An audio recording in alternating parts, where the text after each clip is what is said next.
تو اللہ تعالیٰ نمازوں کی توفیق دے دیتے ہیں، اللہ تعالیٰ نیک اعمال کی توفیق دے دیتے ہیں۔ ہمیں کپڑا چاہیے، کپڑے والے کے پاس جاتے ہیں، سریا سیمنٹ چاہیے، سریا سیمنٹ والے کے پاس جاتے ہیں۔ پھر جب اللہ ہمیں اپنا بنانا چاہتے ہیں تو اللہ تعالیٰ اللہ والوں کے پاس جانے کی توفیق دے دیتے ہیں۔ یہ ایک پہچان ہوتی ہے کہ اللہ نے اس بندے کو اپنا بنانا شروع کر دیا ہے، یہ ایک پہچان ہے۔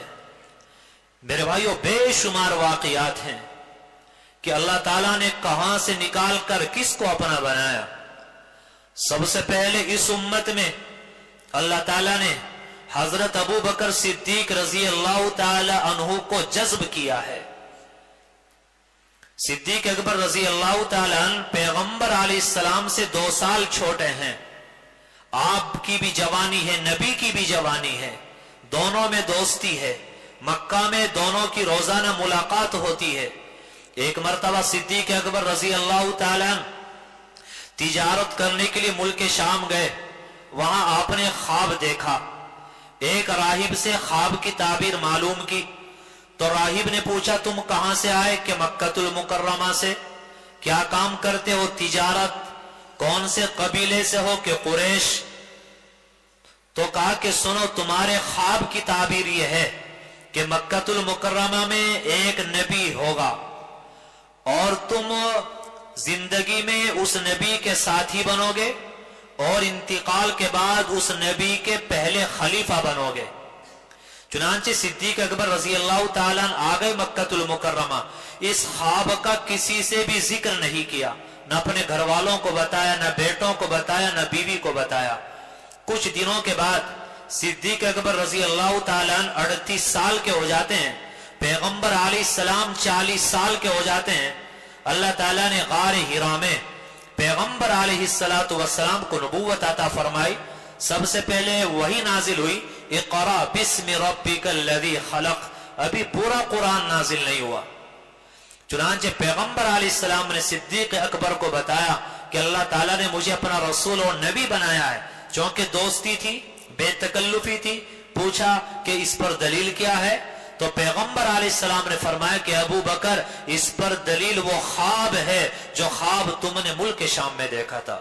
صدیق اکبر سمجھ گئے میں نے تو کسی سے آج تک ذکر نہیں کیا، ان کو کیسے پتا چلا؟ معلوم وحی کے ذریعے پتا چلا، اور وہی نبی پر آتی ہے، معلوم ہے نبی ہیں، فوراً اسلام قبول کیا، زندگی پر ساتھی رہے۔